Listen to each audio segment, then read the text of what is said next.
Hello guys, good afternoon. Ngayon ay unang araw ng December 1. Ngayon, talagang hindi na mapigilan ng Pasko kasi nasa December na nga tayo eh. Ilang araw na lang, mag-uumpisa ng simbang gabi. December 1 tayo ngayon, ay December 15, nag-uumpisa na ang simbang gabi. Ibig sabihin, 14 days na lang eh. Mag-uumpisa na naman tayo magsimbang gabi. Sisimba na? Hindi, iwan ko lang. Titingnan natin ang panahon kung pwede naman kasi yung pang alas 7 ng gabi. Ngayon, yun nga lang, pag hindi umuulan, ay kung umuulan. At saka isa pa, talagang hindi na natin mapipigilan talaga. Ay dati, ang layo pa natin eh. Sabik na sabik tayo ng December. Ito na ngayon, nakatungtong na tayo sa December. Ay, ang masasabi ko lang, ganito, wag daw tayong makinig sa mga kapitbahay na naiinggit sa atin o sa atin yung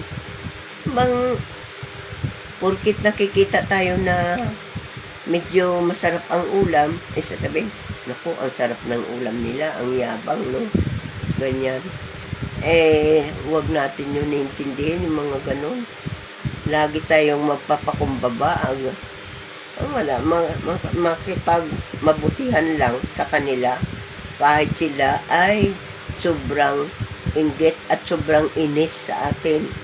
Oo, lalo na sa amin dito. Ay, wala eh. Maraming naiinggit eh.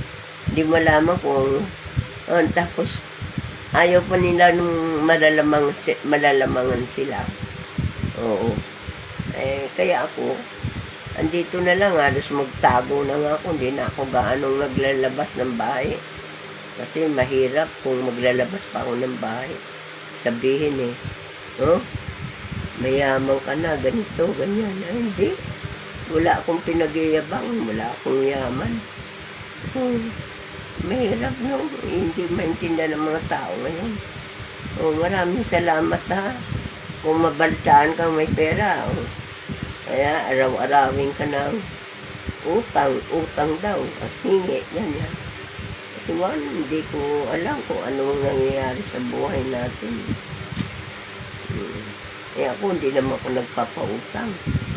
Wala akong papautang na pera. Wala akong papautang na pera. Baka sakali kung mayroon, bibigyan na lang. Huwag ng utang. Para wala siyang intindihin na babayaran pa. Diba? Okay yun, diba? Yan lang masasabi ko. Maraming salamat ha, guys. Mga followers ko, thank you.